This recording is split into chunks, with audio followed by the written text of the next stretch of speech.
What? Was it the sudden eyeballs? Hello. I may have accidentally just. We do have a priority one communication of sorts, I suppose.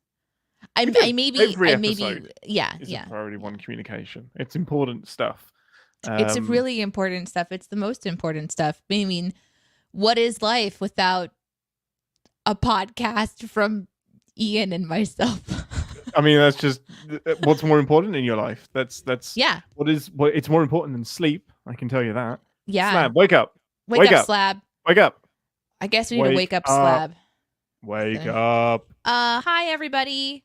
Hello everyone. A reminder message for those watching on YouTube from JCD, who reminds you to click on live chat option because top chat might not have everybody's messages there. So hello to those of you guys on YouTube.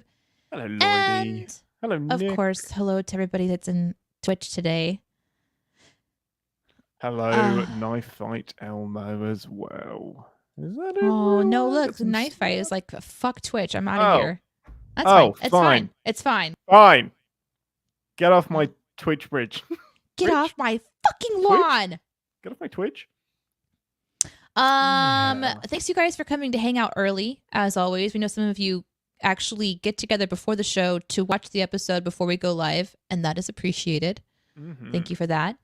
And we're gonna have a fun show as always. Fun time to hang out together and spend some time together on Friday. Hope your week has gone well. Ian, has your week gone well? Mine's been really busy. It's been good. Yeah. It's been... Sorry, I got distracted by the dogs that are cuddling and licking themselves and just too freaking adorable. I feel like I should have like a little, week. like a little. I want to have a third camera. Yeah, yeah. There always has to be a third camera. So if people aren't interested in what we're saying, they can just tune straight into the dog cam. As we think about doing like point redemptions on Twitch, we could possibly do a point redemption where it's like animal cam, because Jeremy would probably have cat cam and I would have dog cam. I guess that's it though. Who else has? I guess Chris would have cat cam. Jonathan could have cheerleading cam, perhaps, because there's so many. No, okay. Just think about that statement, Ian. Okay, someone out of context. Can turn in channel points and watch a cheerleader. You need to be restricted. Tell me that doesn't happen. No kid cam. But you would have, I guess, Star Trek cam, like just all my models, your model something? Cam. Yeah, or my kettle. My kettle gets like the most action in the house, so it would just be a lot of kettle action. Alex asks, what the fuck is happening? Okay, Alex, I'm putting words in your mouth. What's happening here? I thought this was going to be Measure of a Man. So here on the CinemaSins Twitch channel, we air multiple kinds of shows from the writers of CinemaSins, and I'm one of them, and so is Ian. And today we're actually recording a podcast on our network called Captain's Pod with a focus on Star Trek. So Recotopia goes live every Tuesday. We go live every Friday.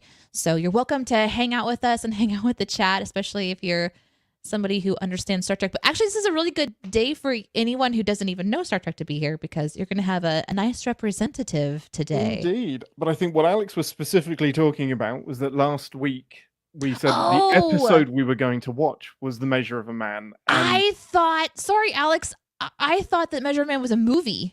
No, Measure of a Man is the episode we were going to be watching. Shows what I know. I kind of blasted it to everyone on YouTube, and not on YouTube, on Twitter and on Discord.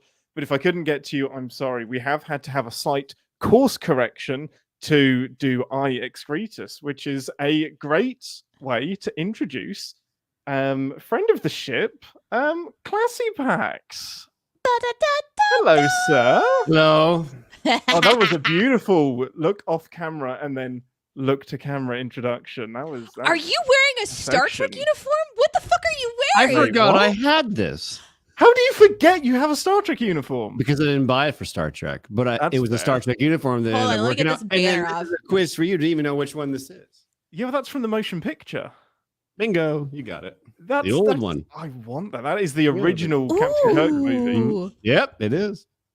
That's really smart. It's got like the little the little energy button thing in the middle that we don't know what it does. We assume it's for like life readings or communication, but something. Yeah, it was probably like retrofitted, like what's all those sci-fi shows do. They just buy something like a lady's razor and then spray paint silver and just talking to it's it. It's a juicer, and they just like attach it to the exactly. Yeah. Amazing. You have one on your. You've got one behind you, Ian. Well, I do have. I mean, I can put it on if you want. It's my very smart dress uniform. I also got this one. I need one. I feel very left out. Also got that. Oh, you're bringing back the illusion that you've never watched Star Trek. Who's never seen Star Trek? I bought this not for Star Trek. I bought it just for like. Who buys uniforms? I'm a thespian. I got a MiG helmet from Cold War. I got random stuff. That's fine. That actually exists. This is fantasy. Oh my god! Like you have a closet filled with dress up shit. Classy. Oh yeah, I got my own little weird tickle trunk over in the corner, just full of weird stuff. Yeah. I've never heard the term tickle trunk before. I'm all for that motion picture uniform for ages. I'm gonna have to purchase that. Yeah, this is amazing. That's crazy. Well, it's good. I feel maybe I should at least put on my comm badge. Yeah, get a badge on. Get represented. All right, I'll put my. I need to get my own. Hold on, I need to. If we're gonna do this right, I gotta do like a Riker. Yeah, that's it. Oh yeah, you got a Riker that chair. Oh shit. Okay, this could go really. Oh, amazing! I mean, nailed it. 10 out of 10. It's easier because I'm 6'4", so. Wait, hang on. Oh no. Oh, don't do it to a gaming chair. You're gonna regret it. You're gonna regret it. Did we just watch a poll something? Groin, ouch, mother. Question from JCD: is Classy in the holodeck? Yeah, pretty much. Real life holodeck. Right, what's Classy doing here? I don't know. Showing you up on uniforms, that's for sure. He has a uniform that I don't own. You do actually have a mustache very similar to Captain Kirk's brother. He has an excellent mustache as well. Guys, look how well I did. You did so good. You did it. So great. You did it. Yay! Is that in your skin? Yeah, it fucking hurts. Amazing. This is painful.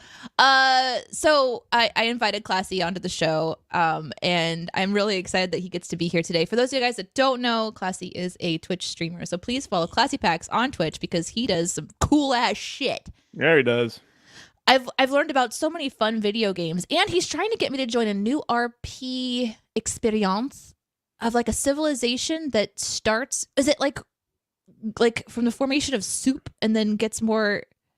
No, not like that crazy. It's just like it's called eco, and it's more about it's more about just civilization. So starting off very quote unquote primitive with like no economy and stuff and trade, and then working up into actually having currency, politics, nations, everything. It has a ridiculous amount of depth.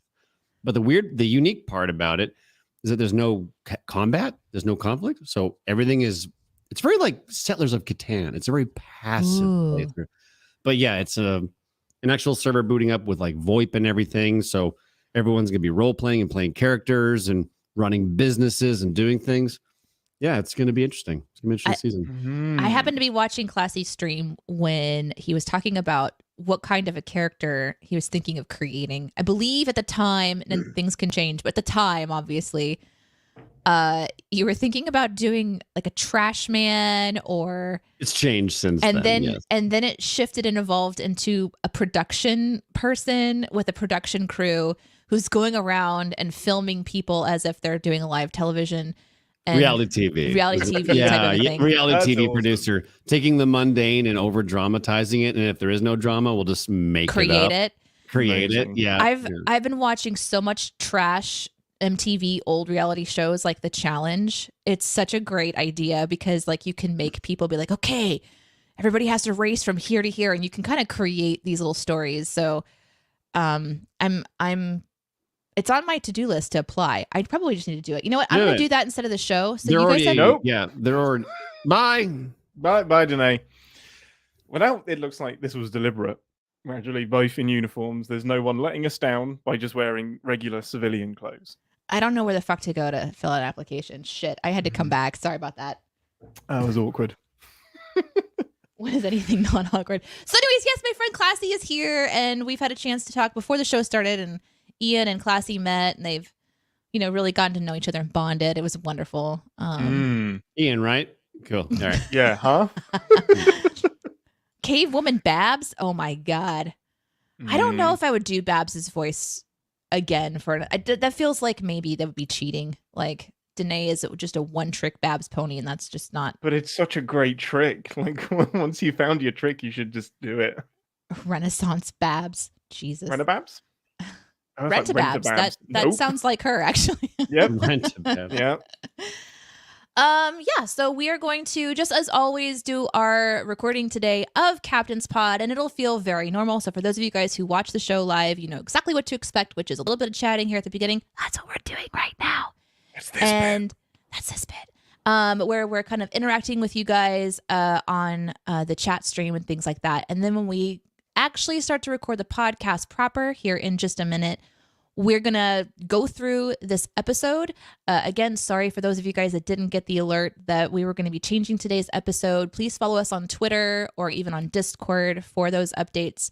Yeah, we're going to be going over today's episode and then pinning all your comments. So if you've got something that's, you want to circle back to or question or anything like that, we'll pin those. And then at the end of the show, we'll have a little bit of Q&A and chat. Pretty much anything goes. It can be related to Star Trek. You can ask Classy questions, us questions, whatever that looks like. And then we'll see you guys next Friday. So that's a little bit of the vibe today. Anything else before we jump into the show that you guys want to chat about, or anything you're seeing in the chat that you want to address?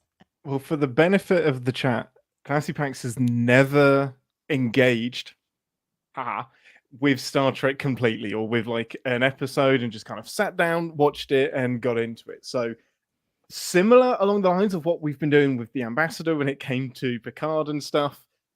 This was completely kind of virginal. So one of the things we had to do was pick an episode that would be completely introductory and a little snippet taste of Star Trek. So I decided to ignore that and actually go with something just completely off the rails instead. Hence, Excretus. I really can't wait to get into the show, honestly. Let's just get into the show. Let's start thinking so badly. Okay. So usually we run this little banner along the bottom. I think we'll do that for a little bit, but if it starts to annoy me because it cuts off too much of Classy, I'll just chop it. Let's look at. It's also got the wrong episode in it. Oh yeah, I hadn't updated that yet. But look, it kind of makes his little arm thingies go away, and it makes him look like he's just wearing a normal shirt. That's no fun. You kind of look like a sailor, not just because of the blue. Like you got the epaulets and stuff. Yeah. Yeah, I agree. All right, let's just run it without the banners today, guys. If anyone pops in the chat and says, "What the fuck is going on?" we're gonna trust you guys to update them. And yeah, let's get going. Amazing. Okay, let's go. Welcome to 10 Forward, the part of the show where we grab a drink from the replicator or something and share our immediate thoughts and feelings on the episode that we just watched with our special guest. Classy Pax, what would you like from the replicator? What did I like? What would you like from the replicator? What beverage would you like me to grab you for you? want. Anything you like. The perfect poached egg. Oh, as a drink. Fuck. Interesting. Wait, is it only drinks? Is it only drinks? Wait, You you said it talk was back and forth. food. Yeah. Yeah. You said it was whatever you want. food. The perfect poached egg. Okay. Because it's so many layers. Because like it has to come from a chicken. So is this thing replicating the chicken that makes an egg, and then? That's a great question. I think it has to. To be authentic, I think it has to replicate the chicken. Terrifying how fast it goes through the cycle to make this. Or did it replicate the egg, which then hatched into a chicken? What replicated first, the chicken or the egg? The age-old question. There you go. Exactly. Yeah, exactly. Ambassador, God. what would you like from the replicator? You are limited to a drink because that Yeah. poached egg took up all of our energy. I am first. limited. Well, then in that case, I mean, I just have to go like. Oh no, you're fine. You've got your 3% egg. milk. 3%. No, I'm trying to milk? break the machine. I'm trying to break the machine. You're So doing now a you great gotta job. replicate. You got to replicate a cow and to get that milk.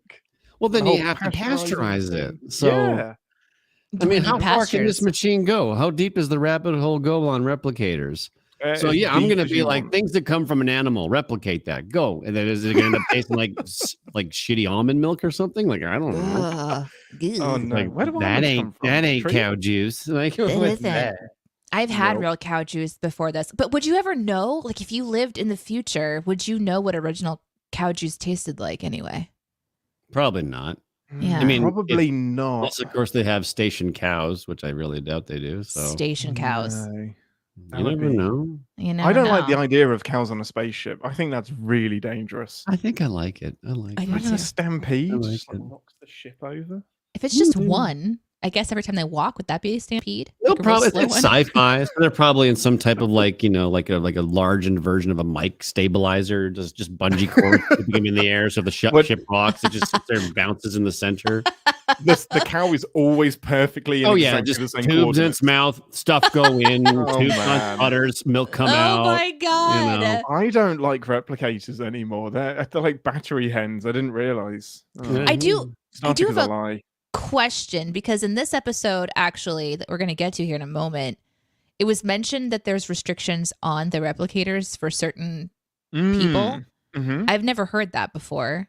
Mm-hmm. So I guess I have like pretty high clearance because I've been getting whatever I want this whole time on the show, right? I've been diverting all of the energy from the nursery. Most of those kids have suffocated because I've been diverting power to the replicator just for you. I hope it's You're worth it. such a dick. You're the one dick making all of these extravagant. I The power's didn't coming know. from somewhere. didn't It's know. not just infinite. My All goodness. right. Okay. Well, I don't know how to feel about this one, but I'm going with drinkable pesto, apparently, since you said it had to be a beverage. So just liquid pesto for me today. That's going to need a lot of alcohol to make pesto drinkable. I'm gonna consider it some sort of juice cleanse just to justify it. Some kind of Anyway. pesto detox. Pestox. Yeah. Nice. Mhm. Pestox. Okay. There's something that should never be combined. Well, this week, as we have said, we are introducing Mr. Pax into the world of Star Trek via the Lower Decks episode, I, Excretus. So the crew of the Cerritos are exposed to a drill instructor that has been sent to put the crew through its paces, and that certainly happens as the command crew has to experience what life on the lower decks is like, and vice versa for the lower decks with the command crew. But is the drill instructor all that she seems, and will the crew survive in one piece? Immediate thoughts and feelings. I'm gonna have to go straight to Mr. Classy Pax, and as your first full complete episode of Star Trek, do you hate me? Did you have a good time? What were your immediate thoughts and feelings? I'm confused, but not for the reasons you probably think. I think it's because I recognize a lot of Star Trek in it and a lot of play-ons, especially when it comes to, I'm going to put in quotations, the cliches of Star Trek, of where they're on the bridge, insert thing, insert techno jarble, and then they played on that really heavily at the end of the episode as well with that special instructor that came in. Welcome to Lower Decks. You just summarized the entire show. So the whole show is just kind of just pulling back the curtain and just like, let's just have fun with it. 100%. That's exactly it. Yeah. Emphasis on the having fun with it. Yeah. So interesting choice. I would have suspected we would have went deeper into more traditional Star Trek stuff. Because I think the most jarring, a normal person would do. Yeah. The most jarring thing is the lingo. That's what threw me. I thought I was going to hear Star Wars lingo, which is a much more serious tone, I would say, or even argue sophisticated linguistics, if you will. Yeah, they put some. And they don't jargon. even touch it, which was very shocking. Yeah. Very shocking. The lingo is very modern today. Like, what up? And I'm like, okay. Sassy. And I'm like, okay, maybe it's just the lower tech does that. But no, even the people on the bridge do that type of lingo. I'm like, all right, they just it's a relaxed writing room, I guess. So, yeah, it is. And that's kind of why I like Lower Decks as an introduction as well, because I'm worried that the stuffiness of TNG can make it inaccessible to people that are like, my God, crack a smile. I see the reasoning. Okay. Yeah. Oh, well, on that note then, I guess, if I had zero Star Trek culture that just comes through you through the social sphere, smack you in the face with memes and just little did you knows, then in that case, yes. But because I know some of that stuff and stuff like that, it was like, I think I could have went deeper. I think you could have threw me in the deep end and see if I was going to drown. Yeah. Okay. Well, next time we'll go deeper. Next time I'm going to go so deep. People are like, what have you done? It's like I recognize so many things, like the Borg Queen, like literally out of the movies and stuff like that. Yeah. And well, it's also they actually got the voice actor back too. Is that her too? Is that her? It's actually her. Couldn't get her back for Voyager, but managed to get her for Lower Decks. Yeah, interesting. That's probably because she could record that from the comfort of her own home. Oh, for sure. Yeah, read these lines. That's convenient too. Get paid, just sit there and do blah blah blah blah. Like, okay, well, sounds like a good gig. Yeah. Ambassador, you've seen a lot of Lower Decks at this point. You've seen all season 3. You've seen 3 other episodes from the other seasons. So yeah, for context, I watched the first episode of season 1 and then the finale of, I think, season 1. Of season 2. Of season 2. Yeah. And then we watched all of season 3. So I'm missing almost everything from the beginning and middle section. And then here we have this episode that's kind of in the middle to end part of season 2.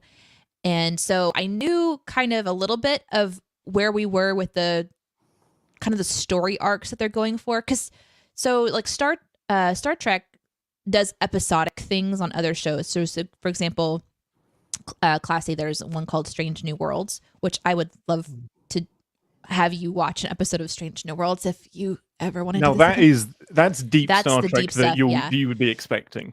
And and it's from a modern angle because it's being made now, but it's using it's still back in their timeline, so it's like older tech, but it's like the new take on the older tech. It's really interesting. But anyways, those episodes are very episodic, so they kind of stand alone, like one little adventure.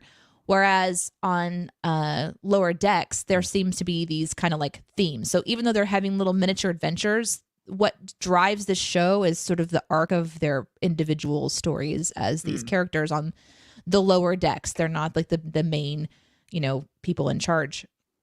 And so I remembered that the driving theme was that the captain and her daughter are still kind of at odds, trying to, and I find their relationship very annoying. And this episode was maybe my least favorite. I don't know that I hated it. But really?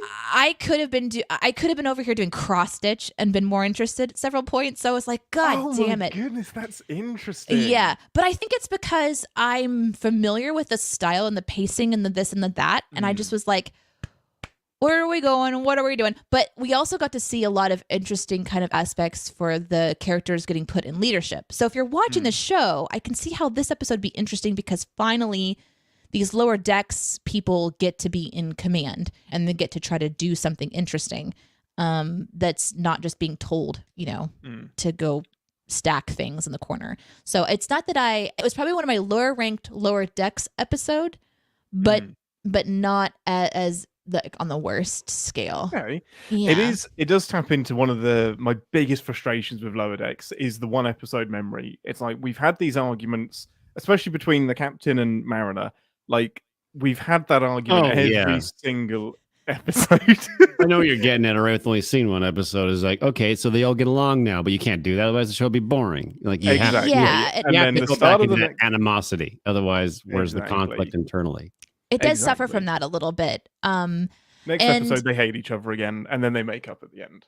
But what I liked about how you picked this episode was I feel like what it did was it kind of went through this like color wheel of possibilities of anything that could happen in Star Trek is all happening in this condensed episode, but you're only getting this rapid fire experience instead of like, I think Classy, what you're talking about, like kind of sitting in it and sinking into a little bit. It missed that element for me. But there were some fun twists that I enjoyed, like when Green Girl didn't kill the Klingon and that was, she was supposed to apparently kill him. Now, they're all in these simulation situations, so she goes into a simulation to become the chief medical officer, and her task is to help this Klingon move on to the next, and she doesn't stab him with a knife, and so she fails. And I think the twist here is that this drill sergeant person who has put all these drills together has tweaked every single one of their missions so that they're gonna fail no matter what. So that's interesting to watch too, because as a Star Trek fan like yourself, Ian, I'm sure you're watching this going, wait, why would they be failing these? Because they're doing the protocol. So did you experience that when you watched this the first time, where you're like, wait, why are they failing? Because I was kind of confused about that a little bit.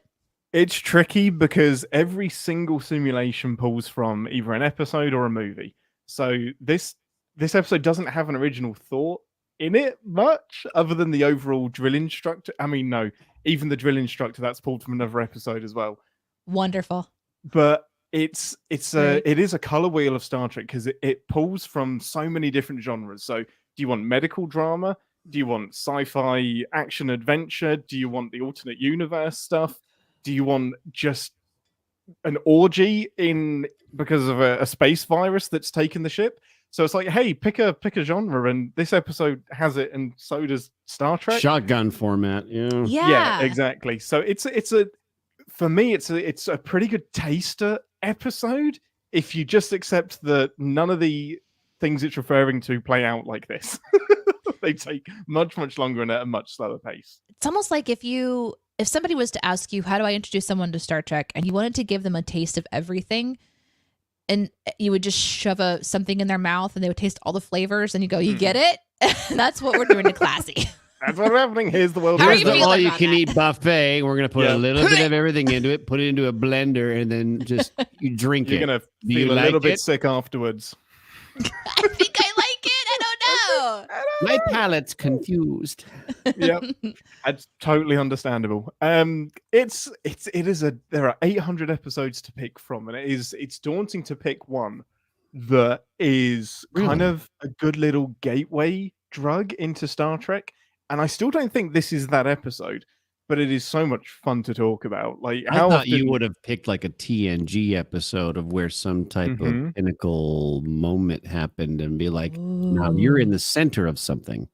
And it ended up like being this transition. Yeah, episode. I think it's because I thought would have been maybe that would have been too cliche, and that's why you didn't do it. So yeah. Well, you threw us off. Part of it is like the missing context to stick you in something like a pinnacle moment of TNG. They're only pinnacle because you have the backstory and the history of all of the characters. Like, it's really, really tricky, because even TNG, that's super episodic, still relies on you understanding their relationships and what these characters have been through and everything. So the really impactful episodes are only impactful because you know these people and you've kind of lived alongside them. So it's tricky unless I know that somebody's kind of going, I'm going to watch a lot of Star Trek. Then it's a lot easier to get into. But if it's just like one episode, then I'm probably going to move on after this. I kind of err towards having fun on this one occasion rather than getting super duper duper deep. What was one of your favorite drills, Classy? So there was like the Western, there was the Borg, there was the Chief Medical Officer one. We had some sex going on. We got an orgy. We had some pain is pleasure one. I mean, I love it when they go into like anything when it comes to like a certain species or whatever, and then insert ritual thing which is based off something that's weird and things that humans do. You know what I mean? We're from the whatever tribe. We like to put nails in our nails because it's a metaphor for. Don't you judge us? Yeah, exactly. Don't you judge me. Sorry, I like the dissection, or the humane ending of the Klingon. The Klingon? Yeah. I like that. I like that a lot, because then they bring in the comedy twist of like, check his pulse. Alive. No, that type of thing. I like that. So that was fun. And the orgy thing was just like, okay, why not? Because insert random disease, and Star Trek has done that more than enough times of where crazy things happen to the entire crew. So why not have an orgy? Fuck it, we're here. So let's. I didn't know that there was an orgy episode, but okay. Twice. Why not? Why not? They did it twice. You just you want to get the viewership up a little bit. You just put in a sex episode and just watch it fly. Yeah, so watch it swing around. And then you got Shax. Thank with God the cat for that doctor. black bar. Oh Sorry, my goodness. go on. That could be one of the most infamous images in all of Lower Decks. That is just everywhere. People are like cosplaying it, and it's the people are cat doctor? cosplaying the moment in the orgy whenever it was just like this. Boimler is like spread eagle and spread just eagle has and a black bar. You just get a black sensor bar and then it's done. It's easy. That's insane. That's amazing. What was your favorite bits, Ambassador? What did you like about the episode? Oh, interesting. I thought you'd enjoy the chaos of this one. Favorite bits? My favorite bits were probably those swinging dangly bits.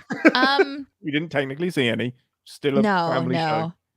There's a little bit of subtlety that I really enjoyed. I could go through some of my notes and maybe remember something more specific, but off the top of my head, when they first get to, so all the crew has to show up and they go into the room where they're going to go in these little simulation pods and go through these drills or whatever.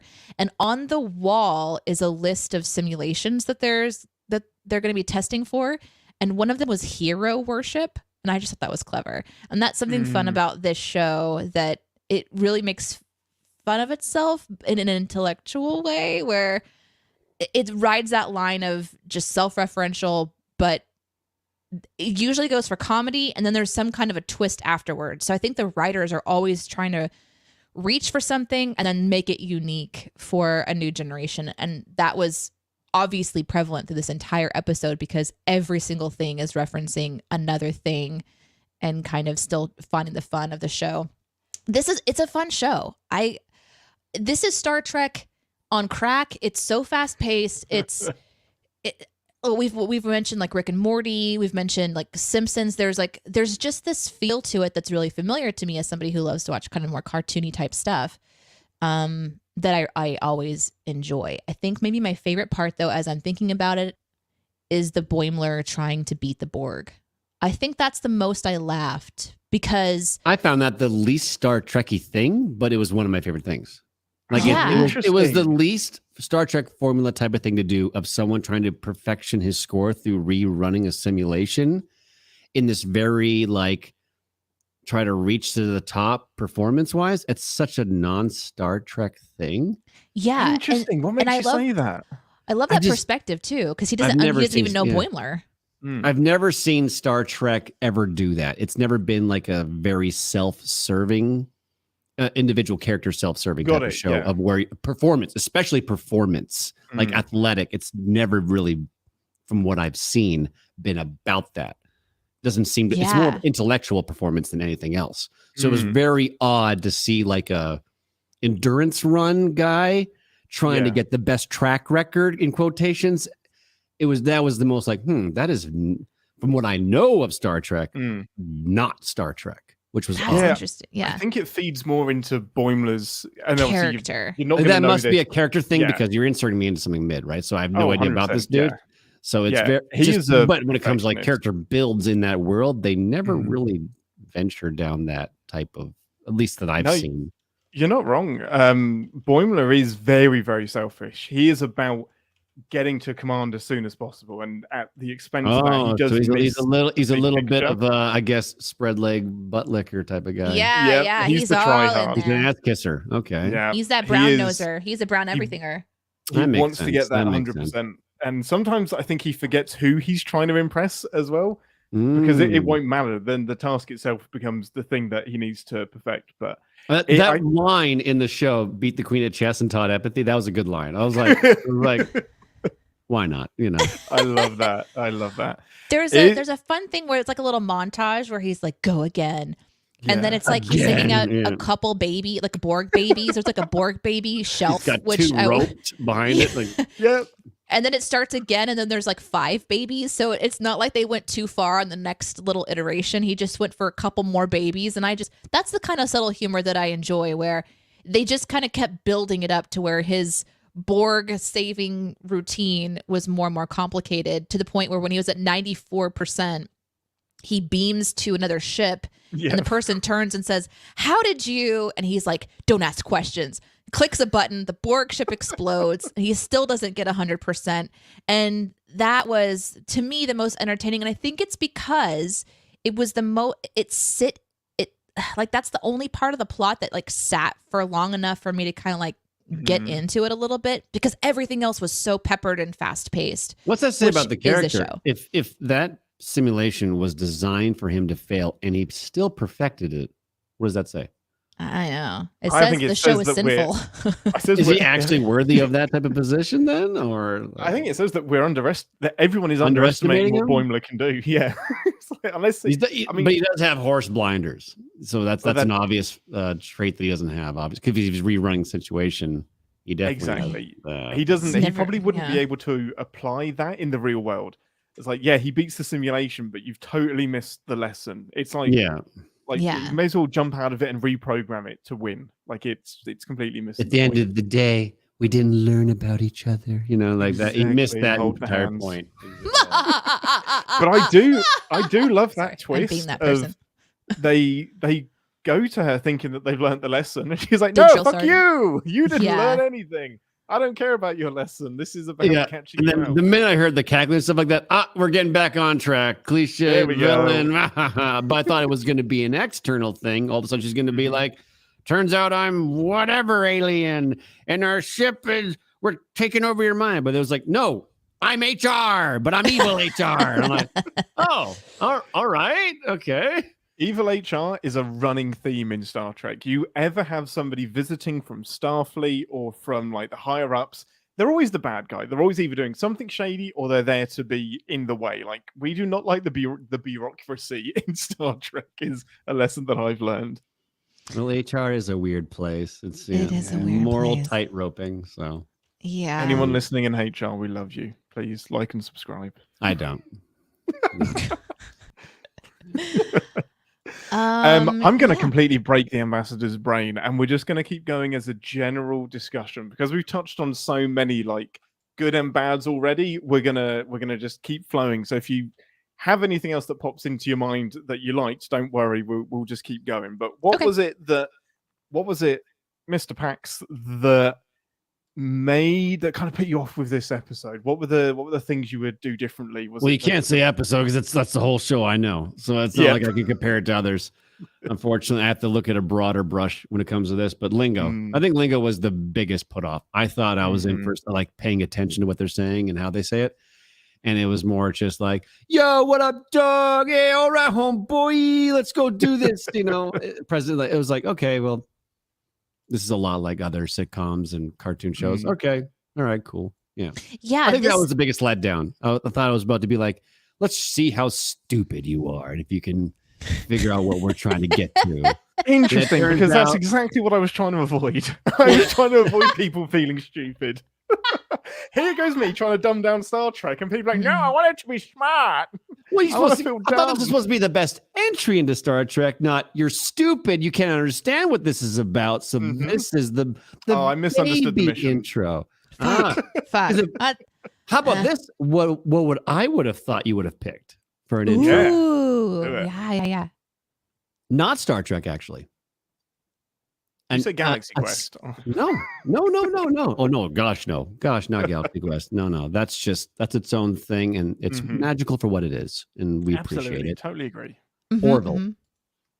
Oh. I thought you would have done Orville because Orville was one of those smoke and mirror things. Because everyone's like, "Oh, Family Guy guy. Oh, it's gonna be that one time when I was in space, that Borg thing," and then flashback. You know what I mean? But then it ended up being actually a lot like Star Trek. Surprisingly, and not as cliche-ish what that guy's known for doing. It actually ended up being like very close to it. I thought you would have picked an Orville thing. No, and you're right. Orville is basically a continuation of Star Trek. Like Seth MacFarlane pitched a Star Trek show, and they said, "Nope, we don't want it." Took it to another network and changed the name. So it is Star Trek in an Orville skin suit.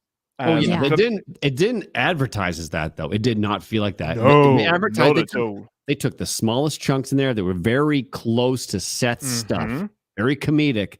Yeah. But then when you watched it, they totally not like that at all. And it's I probably thought you why would it's have done that, because that, to me, that feels like a great segue to Star Trek, of where like a it's a gateway safety drug. blanket of like, Seth, and I know what he does. And then, this is different. Not very Seth, but I kind of like it. And It's a great idea. It's not a bad way to get started at all. No, yeah. that's a What good I- plan. it's like a bridge.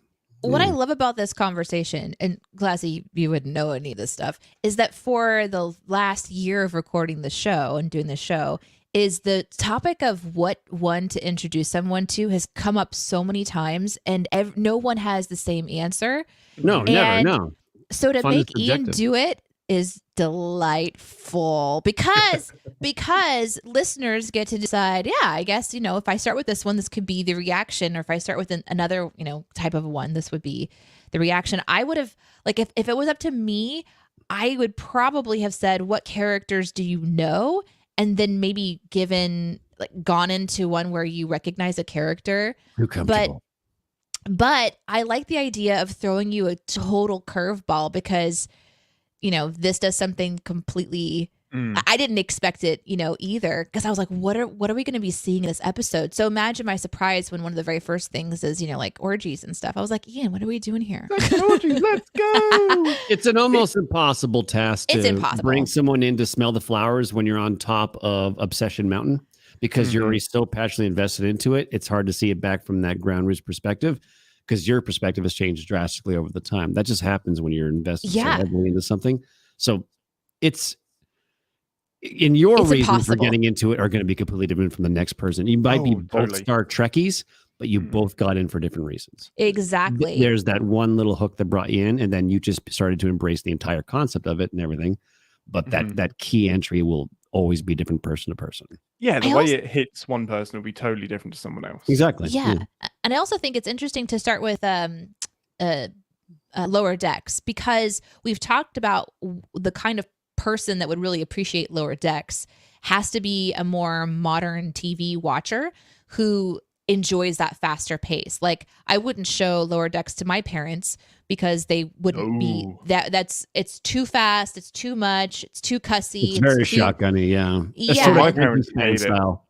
Yeah, Ian's parents hate Lower Decks. They really didn't like Lower Decks. They're like, I don't know one word that was said in that episode. And they watched one of the slower ones, and I'm like, oh no, Bale, you're not going to enjoy any of this. I think that there is a correct answer, but it's not an easy answer, and that's start from the beginning. That's such a hard thing to do unless you know you're going to stick with it. But that's really, that's how you start, and that's what you got to invest in. And I would say that probably is the best start for everyone, because that's how. And I don't even mean like 2S. I mean like TNG. It's a sink or swim. It's a sink or swim. Like, it's quite literally start from the start. Start from the start. And if you don't like it, well, then it's not for you. I'm sorry. Because I started with TNG, and so I didn't start from the start. No, but that's what I mean. Like, pick a season and pick a series and start all the way from the start. I thought you meant like have to go back. No, I wouldn't make anybody start with the original series. That's terrible. No. Just It's go back totally to far behind. I mean, like, way TNG, I think it would probably still hold up to an extent today. It's still referenced today heavily. Today referenced heavily. What we're doing, I think Strange New Worlds would probably be my pick now. Yeah, for sure. Yeah, that would be the intro. What would you say is the worst pick? How about that? What would be Lower Decks? Lower Decks, season 2, episode 8. Excretus. Yeah, that's probably. How about instead of worst, maybe episode worst? No, I think the worst season... out of all the Star Trek universes, like TNG, Generations, Deep Space Nine. I think it's basically corner gas in space. But what was the other one? There's a few of them. Which one's the worst? There's Discovery. So none of them are the worst, but as an introduction, the most unkind would be Deep Space Nine, because it's episodic, but it has an arc throughout, and it refers back to so much Star Trek, unapologetically, and political stuff. It would be like starting The West Wing at season 7, and you're just like, sorry, guys, what's going on in space? It's one of my favorites, one of my favorite iterations of Star Trek, but it would be so hard to get into. It's very political. No knowledge. I've seen snippets of Deep Space Nine, and it reminded me of this Canadian show called Corner Gas, where it's just literally people coming and going at a gas station. And that's what it felt like to me. It's like, oh, so it's just this gas station in space and ships pull up and shoot their stuff and then fill up and go. I think that's kind of what they wanted, but it evolved into something way, way, way more political. It almost sounds like a show that was made through budget. It's like, hey, we don't have to go anywhere. We just stay here and people come to us. Just insert. They don't have to worry about spaceships. Yep. That's it. The politics of a gas station. Pretty much. We're out of gas. What do we do? No. Find some.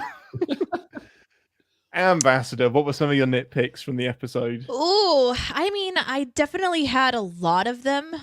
Naming yourself Excretus of Borg might be the top, but I don't know if that was a choice that he had or not. I'm not quite sure. That was just buried in his subconscious. No, I wondered if, so like thinking about the show, so if we're going to transition kind of like to the Red Alert Sins of the Show situation, or where we're bouncing around, I guess you said.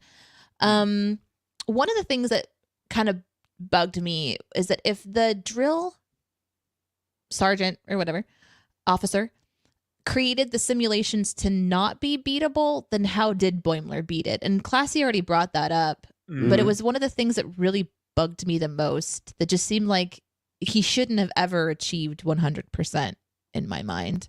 But that's kind of like one of the ones that got to me. I totally agree, because the problem is she says that she's rigged them all to be. Did she say unbeatable or just? Yeah, difficult? No, she said that she rigged them so that you'd have to fail. Well, she did say she got lazy on that horse one. There was a comedic joke in it intentionally just to throw a joke in, but she's like, I didn't get that far. I ran out of time or whatever. But yeah, like the horse actually did hate you. Yeah. But the thing is, she wouldn't need to pick a terrible crew if she's rigging the tests. Like, you're doing far too much work there. All you have to do is pick a terrible crew, and they should by default fail. You don't have to rig the tests. And the way that they failed them weren't rigged. They failed them for the right reasons. Like, Tendi should have killed the Klingon. And, like, Mariner didn't follow the rules. Did they explain why she was trying to fail them so bad? Like this, she was trying to prove her program. Oh, job justification. Yeah. She was trying to prove a program. Passing the tests. And so they were going to get rid of her. Or she's worried they'll get rid of her because they don't need testing anymore. Oh, so she was trying to show some type of like, see, you do need improvement. These crews are terrible, so you need a test. You need a drill sergeant. Okay. Yeah. And the ship, the USS Cerrito, which I usually call the USS Burrito, it left several crew members stranded for 6 hours. And so she saw that report and came and picked them specifically because clearly they were fuck ups, essentially. Yeah. So she kind of picked on them and she tweaked the programming. But again, the idea is that if your programming could be tweaked for other ships to become more difficult, why not do it on any ship? I guess she just wanted it real quick. Yeah. It's like one of those things where it reminded me of an interdimensional cable episode of Rick and Morty. Oh, for sure. Yeah. Do you watch Rick and Morty, Classy? Are you familiar with their? I never really invested into at all. So they do this episode every once in a while called Interdimensional Cable, and it's where, you know, the scientist, the intergalactic portal hopping scientist and grandson, the two main characters, sit down and watch cable that's interdimensional. So it's like showing. Yeah, I've seen these. I think I've seen those. I'm almost certain.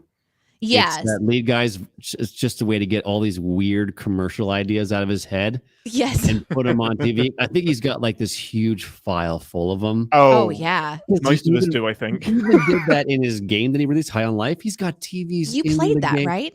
Oh yeah. And I watched a full-length feature film in a video game. We did amazing. And they have full-length feature films in that video game. Wow. That's insane. They're beaming. That game was really interesting. I think I watched you play just for a couple of hours in the background while I was working. Same kind of concept, but the episodes are just flipping through the channels, and so one of them is a death match where it's cars versus cars. So it's just like these weird ideas. It's a great way where a writer can get his little weird segments that don't fill an episode. Yeah, to fill an episode because you don't have to worry about this. So therefore but this happens. You don't have to worry about that. You don't have to worry about the higher writing. You can just be like, just slap them together because you're literally changing the channel. You don't have to, maybe really clicks channel. Blah, blah, blah, blah. Yep. Those are some of the most popular episodes because it's so weird and quirky. And I can see how this episode would be a very popular Lower Decks episode for Trek fans who kind of not only understand the references, but can kind of get the jokes within the jokes. Mm-hmm. And it did feel a little interdimensional, cable to me in that way. I see. Yeah. Where it was kind of like flipping through the channels of all the different kind of things. I don't remember what I was saying sinfully about that, but it just popped into my head. Probably horses just that love me. Shut up. Sorry. I think once again this show proves that the leadership on this ship is terrible. Like these are terrible leaders that apparently want their lower deck people to fail. Like they should be the teachers, they should be training them, wanting them to succeed, but they are so competitive with people that they should be leading. And it's one of the more sinful things about the show because they kind of do this every single episode. And I still watch it. I still think it's hilarious. But class struggle is pretty much like the core of the show, basically. Because I mean, it's quite literally the focus of Red Shirt. Like that's the show, right? Yeah. It is thinking, what about all those people that just die in the background and get injected into space all the time? Let's tell their story. Like, that's the show. They're expendable. Is that the show? It's very similar. Literally the Expendables. Pretty much. Like yes. Let's just focus on red shirts and just go nuts with it.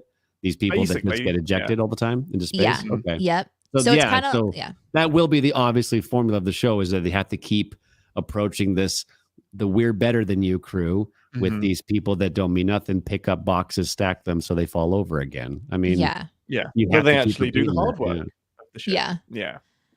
Yeah, there's I do agree with you though that this is the leadership, they are dumb, and even the crew is dumb. And so really you come to the show for the comedy aspect of it, like the things that are just like unexpected. The first episode I ever watched, the premise of it was that the main crew made first contact with an alien species. And so then it was second contact. They have to go in and like make sure that relationships continue. And it was the shenanigans that happened because of that. And there's this one scene where Boimler gets kind of like consumed into a creature's mouth that just wants to suckle on him. And it was just minute after minute after minute of Boimler just being suckled on, and all the noises that this voice actor is making, all the like the quirky things. And it was really funny because it sat in that moment and just kind of kept milking the humor, for lack of a better. And that was really, really fun. But you cut back over to characters that are in authority for whatever reason, or they have a job for whatever reason, but they make the dumbest choices. And even though these simulations are difficult, one of my other sinful moments is the guy who's kind of part robot that we saw. He was the chief engineer, I think, and he was going to stop the warp core from exploding. And he just goes over and just keeps touching the handle over and over again like a fucking hamster, like ow, ow, ow. And I'm like, is he dumb? I thought that was a reference to the newer Star Trek movies where the Vulcan, where Spock goes into that reactor to sacrifice himself. I thought that was what they were trying to do. I didn't know what they were trying to do. I mean, it's a reference to. I mean, they do it in both. They do it in the Wrath of Khan and in Into They Darkness. They do it a bit like go, leave me inside the ship, middle part, need to go. Yeah, I'm not too sure why Rutherford is struggling to get in so much. Maybe that was the rigged part. Maybe that one was actually rigged. The handle was hot.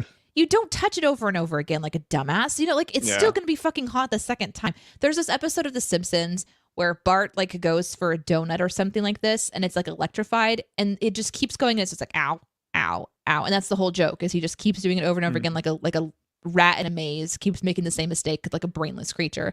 But this is a Starfleet person, and even though he's on the lower ranks, he's still in Starfleet. You should know that if a handle is hot, it's still going to be hot when you touch it again.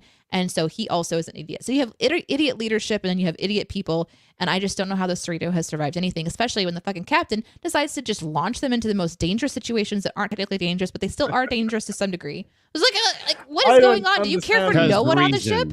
Because reasons. I don't understand that plan at all. Like the blackmail plan is insane to me. Like you have it on record that she's rigging the tests. That's enough. She's in trouble. Yeah. Like, you don't need to blackmail her into giving you better scores, and well done for stressing her into early retirement. That's the lesson we need to learn from this episode. Congrats. It highlights the assholes, which I think is the point of the show, is that sometimes Who's the bigger asshole? We're bigger assholes than you. We're bigger assholes. We'll show you who's more evil. We are. Mm-hmm. We're big because blacked it's our out show. assholes. You still love us. Amazing. Yeah. Well, any final wrap-up thoughts? I picked a deliberately controversial episode. I'm going to make out like this has all gone exactly how I intended it. Good job, Captain. That's what you do as a captain. Would this get you to continue A, watching Star Trek, B, Lower Decks, or C, I'm never touching this franchise again? It would make me want to see more Star Trek. Definitely not this show. It's not for me. I'm not much for modern TV in that vein because it reminded me. I touched on at the beginning that other animated space show. It's very similar to that. I forgot the name of that show. Solar Opposites. Solar Opposites. That is one That's that the he other came Mike out with. McMahon show. Yeah, that's his show as well. But that's where the aliens land on Earth, I think, and I think are kind of like third rock from the sun, figuring shit out. Yeah, the other one I'm thinking of kind of reminds me of that like Kip character and the guys from Futurama. It kind of reminds me of those characters actually. Is that Brannigan? But Inner Space might be the other one. Did I just? That's the one I'm thinking of. I think Inner Space or whatever it's called. Okay, I'll look it up. Something like that. I can't remember the title. I'm pretty sure I'm getting it wrong, but it reminded me of that, and it just felt. I don't know. The writing felt lazy. I'm gonna say it just it felt parody-ish, but without the panache that Star Trek usually puts into stuff. And then it makes me question, like, do they where is their focal point when it comes to Star Trek of how much are they having fun with or making fun of? Where do they draw this line? And are they still paying really good homage to Star Trek, or are they just let's keep on bringing stuff in and beating it with a hammer and haha, look at this? Or do they play more into maybe some of like what the community and the passionate people have done? So how do they go deep diving? So what would be a good example of this? Like, I guess I'll have to give you a Star Wars example, just because then I know it more, I guess, of where the community makes lore, crazy amounts of lore, like they talk about Darth Vader's suit and what each button on his suit does, when in reality, it was just George Lucas. Just put some red and blue fucking lights make on it there. shiny. Make it shiny, call it a fucking day. But the fan base have made it so much deeper. Does this show pick on those things? Do they pick on the people to make the show way bigger than what it actually is? And do they get really passionate and create all this crazy, like, let's, for example, the transporters, they're clones and they all the memories, they actually die and they're remade as a clone. Yeah. And it's that technology. Do they have fun with that? They totally do. This is the murder machine that makes us move around. They've definitely made the transporter is actually just cloning people joke. They have? Oh, okay. Yeah, and in season 3, the one that we just watched, the last episode, they named one of the ships after somebody in the community that has done loads of work with like technical documents and like schematics and stuff. Very nice. That's very nice. I think one of the coolest ones that one of the fans designed a ship and it appeared in Lower Decks before it's appeared anywhere else. So they are taking things from the community and making them canon in this show that is, I'm going to say, less consequential to the wider canon of Star Trek. Oh yeah, definitely. They're getting away with sacrilegious things for sure when it comes to Star Trek stuff. But it's a great platform for that fan-led stuff and to get people. Now I'm completely understanding your reason where you thought I would appreciate it, because they're just, it's all there. We're really passionate about it, but we're not afraid to break some walls. Absolutely. And Marina's great at that. Marina will bring up that's the female lead. Yeah. And she will say, this doesn't make any sense. Why are we doing it this way? The Klingons hate us. Why are we trusting them? And she will poke fun at the cliches of Star Trek, and Boimler will be defending them and explaining why they make sense. So this is definitely a show made by people that know Star Trek inside out and know its flaws as well. So they're not afraid of him. Okay, cool. No. Oh yeah, they're not afraid. They know exactly what they're doing. And I think this episode was definitely more of a sandbox, play around, do whatever you want, rather than the usual stuff that they go into. So I think the lesson here is that I picked a terrible episode for you to watch. I think that's what we take away from this. I We give you did an E it! for effort. That was the Thank you. point of this whole episode. Remember? You did this on purpose. Remember? Exactly. It created a great conversation either way. Well, thank you for joining us. I'm glad I haven't put you off of Star Trek. I'm glad you had a I think Strange New intriguing Worlds would Strange be a New Worlds good is one. a great place to Yeah. go. It really is. Yeah, absolutely. Anything else, Ambassador, before we depart? Oh, nope. Good answer. Cool. Well, next week I'm completely off my jam of what we're going to be doing. I know what we're going to be doing. We actually have another guest next week as well, back to back. We've got fellow CinemaSins writer Daniel Cardoso joining us to review one of his favorite episodes of Star Trek, which is Timeless from Star Trek Voyager. So this is going to be the first Voyager episode that we're watching together with the Ambassador. It's going to be interesting to do a quick synopsis of Voyager for her. But yeah, so the homework for next week is to watch Timeless from Star Trek Voyager. Classy Pax, where can people find you? On Twitch. What do you want to plug? Good. Search for Twitch. I hear it's on the internet. I'm not good at self-promotion. I'm sorry. I don't do it. No, that's good. Where can Classy Pax be found? Classy Packs can be found wherever Classy Packs exists in the world, and that's none of your fucking business. Stay out of his house. Amazing. You got Google. You know how to use it. Yeah. Google Smash this, that man. like button. Smash that like button and subscribe. I'll talk to you like you don't know how to use things. Don't forget to do this because you don't think. Don't think for yourself. Exactly. Amazing. Well, thanks for joining us, everyone. We will see you next week. And until then, I don't know why I'm still stacking these things when they're shaped like this.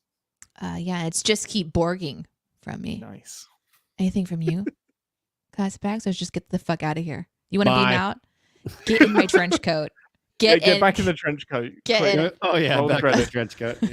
And live long and prosper, everyone. Oh my goodness. Oh my god. Yeah, exactly. To the escape pods, The JCD. escape pods. Back to you guys, chatters. Hi everybody. Thanks for joining. Amazing. I do want to quickly address odd thing happening for the YouTube viewers. I'm seeing like Knife Fight and I'm seeing Lloyd's comments as you guys are clearly talking to other people about the show and kind of telling them what to expect. But I don't see those comments. So strangely, I don't think all of the comments are coming through from YouTube. Interesting. But thank you guys Okay. for hanging out and thank you for explaining the show. We really appreciate it. Yeah. Thanks for the assist, guys. That's awesome. Yeah. Was this live on YouTube? Yeah. Apparently so. What? Who knew? I didn't even know you did that. Well, it's on our CSPN channel, which is our podcast space where people. So we have our podcast different from our videos. Otherwise, our YouTube channel, our main YouTube channel, would be inundated with content. And we like to be careful with how much content we push out to everybody every week. So if you want to see every piece of content that CinemaSins does, you would need to do CinemaSins, TV Sins, Commercial Sins, and CSPN to see everything we put out every week. I think it's 5 videos, 2 podcasts, and we have stuff in production that isn't even live yet. So it's a lot of content. But for those of you guys who love absorbing content, Classy has a ton of content on his Twitch channel too. And that's a lot of like variety gaming. So you can see a lot of different types of games that are out there. And then every once in a while, he'll do some role play, which is delightful. He'll play a character. And just how many characters did you say you think you've played? So you've been doing it for a while, but just estimate. 50. Isn't that incredible? Roughly. Wow, that's awesome. Yeah, but I That keep is- killing them, so I have to keep making new ones. So it's my own fault. That's true. There may be a lesson to be learned there. You should do the Klingon thing where you just keep bringing them back to life. And then it's like time of life is 900. I like your thinking. I'll have to Yeah. figure it out. Amazing. Just zombie Eugene. You We'll actually see. did that. What? You did that in a way. Oh, no. Kind of. I guess That people was are going to so be funny. confused. I died, fine. and she wanted to do something for my funeral. Well, I'm like, well, funerals are just kind of boring because you're all staring at a chunk of dirt. So I'm like, why don't you just drag my corpse around like like Weekend at Bernie's type of thing? Amazing. And It so was I so logged fun. in. Obviously, if I were to talk, I'm not dead. So I just sat there and /me like flies land on his eyeball. It was so funny. And people were like, "Oh, geez, he's actually there!" Like nobody knew. Of course, being dragged around, and people were like, "That's been in your room for like a week in the summer heat, so I'm not exactly a ripe dead." Oh my God, that was so funny because I didn't tell anyone that it was happening. So we all like. I told the admins just. Oh, good. Be okay. like, like I'm just gonna log in as my dead guy. I'm not gonna do it. Not gonna do anything. I'm just the corpse. I'm just gonna be playing corpse. And Babs was like talking to Eugene like he was kind of still alive, and because she was just her brain's broken. And so it was really funny and awkward because like all the people start piling into the room and he's doing slash me like smells horrible, like things like this. And so everyone's reacting to this dead guy RP. Guys, it was fucking great. That's not the pinnacle of Classy Pax's roleplay. Let's just be clear. That was rock bottom. That was more of a rock bottom situation. That's amazing. Oh my God. It was so funny though. Oh, I loved it. Yeah. What is this? Let me catch you up today. Classy is drunk, Hemmer is God, and Dicer doesn't kill with this podcast. Okay. That's all that's been happening on YouTube. Thank you for the catch up. I appreciate it. I don't know why Classy is drunk. Classy? I'm the one that's drinking. This is actually all vodka, you guys. Mm-hmm. It's my secret. It's my secret. Oh my goodness, I'm so sorry, Slab. Watch this episode last week with Baby Slab. That's his kids. This is not a great episode to watch with your parents. I mean, I guess there's some conversations to be had about how some people just prefer. Well, you know what? The orgies part of this episode, I guess technically was because of not a virus or something. That makes it okay. Yeah, that makes it somewhat. At least there's a conversation to be had there. Let's go through some of the comments, and then we can end the show and see you guys next week. So get your questions in if you guys have any questions, and we'll just kind of go through a few here. Sounds good. Oh, this is one that Classy Pax will be able to answer. It's a Star Trek trivia question. What were the 4 founding members of the United Federation of Planets in the Star Trek timeline? 4 founding members of the United Federation of Planets. I'm sure you can answer. I know this one. The old man who created warp speed when the Vulcans saw it when he went by Earth. Nice. Okay. Good. Robot card. Uh-huh. I'm just picking all the things I've picked up that people got crazy about. Back in time, Spock. Nice. And the 4th one, Borg Queen. You did incredibly well and got them all right. I'm so impressed. Are you sure you haven't seen every episode of Star Trek? Every? Well, definitely not. No. You did a great job. I did it. Nailed it. I loved the cow conversation, by the way. That was probably my favorite part of the podcast, guys. That was amazing. Visualizing that this center of the ship is actually centered around one cow. I love breaking shows, sci-fi, techno garble and jarble. Like, it does this thing. Well, what about this? And writer things. It just cuz. It works. Shut that door. Shut that door. Don't worry. Yeah. I really like this idea from JCD. Idea for the next break between shows, which Classy, we're in between shows right now, which is why we're doing all of the little random bits. Discuss episodes of Star Trek you'd suspect would be a good introduction to the series.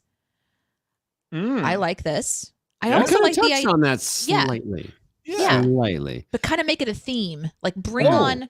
If you bring other people on, ask them which one do you think we did a good job suggesting. What would you think would be a good job, or what would you think is a good episode? Or something? Bring some science to this. That's what I like to hear. There's going to be some Star Trek fans there with notepads.